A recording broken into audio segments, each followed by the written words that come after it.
అబ్బా నాకు జాబ్ రావట్లేదు కానీ నా బ్రెయిన్లో చాలా ఐడియాస్ ఉన్నాయి, ఏదైనా మంచి స్టార్టప్ స్టార్ట్ చేద్దాం అని ఆలోచిస్తున్న స్టూడెంట్స్, యువ ఇన్నోవేటర్స్కి ఒక కీలక అప్డేట్తో వచ్చాయి. భారత ప్రభుత్వం స్టార్టప్ రిజిస్ట్రేషన్ ప్రక్రియను చాలా సింపుల్ చేసేందుకు కొన్ని చర్యలు స్టార్ట్ చేసింది. వాటి గురించి ఇవాళ మనం మాట్లాడుకుందాం.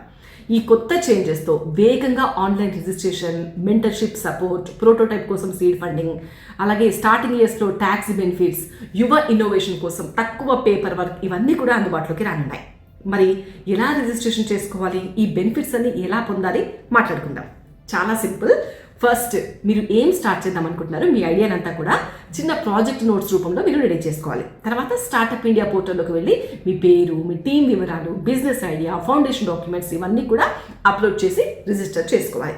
ఇక రిజిస్ట్రేషన్ పూర్తయిన తర్వాత DPIIT రికగ్నిషన్ వస్తుంది. ఈ గుర్తింపు వచ్చిన తర్వాతే అన్ని స్టార్టప్ బెనిఫిట్స్ అన్ని అందుబాటులోకి వస్తాయి. అయితే మరి ఈ అందుబాటులోకి వచ్చిన బెనిఫిట్స్ని ఎలా యాక్సెస్ చేయాలి చెప్తా. సీడ్ ఫండ్ కోసం స్టార్టప్ ఇండియా సీడ్ ఫండ్ స్కీమ్లో ప్రోటోటైప్ లేదా ఐడియా స్టేజ్లోనే మీరు అప్లై చేసుకోవచ్చు. ఇక మెంటర్షిప్ కావాలంటే పోర్టల్లోని మెంటర్షిప్ ట్యాబ్ ద్వారా ఇండస్ట్రీ ఎక్స్పర్ట్స్ని మీరు సెలెక్ట్ చేసుకోవచ్చు. ఇక ట్యాక్స్ బెనిఫిట్స్ కోసం DPIIT అప్రూవల్ ఉన్న స్టార్టప్స్కు 3 years వరకు ట్యాక్స్ ఎగ్జంప్షన్ పొందే ఛాన్స్ ఉంటుంది. ఇక కంప్లైంట్స్ కావచ్చు, లీగల్ పేపర్ వర్క్ కావచ్చు, లైసెన్సింగ్ వంటి సేవలు కావచ్చు, ఇవన్నీ కూడా మీకు ఒకే ప్లాట్ఫామ్లో అందుబాటులో ఉంటాయి.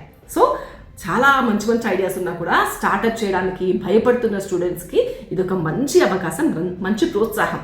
సో దేశంలో ఉన్న యూత్ని, వాళ్ళ ఇన్నోవేషన్ని ముందుకు తీసుకెళ్ళడం కోసం అని చెప్పేసి ఇలాంటి నిర్ణయాలు తీసుకున్నారు. మరి ఇంకెందుకు ఆలస్యం, మీ మైండ్లో ఎలాంటి ఐడియాస్ ఉన్నాయి కామెంట్ చేయండి, మీ వాళ్ళకి రీల్ షేర్ చేయండి.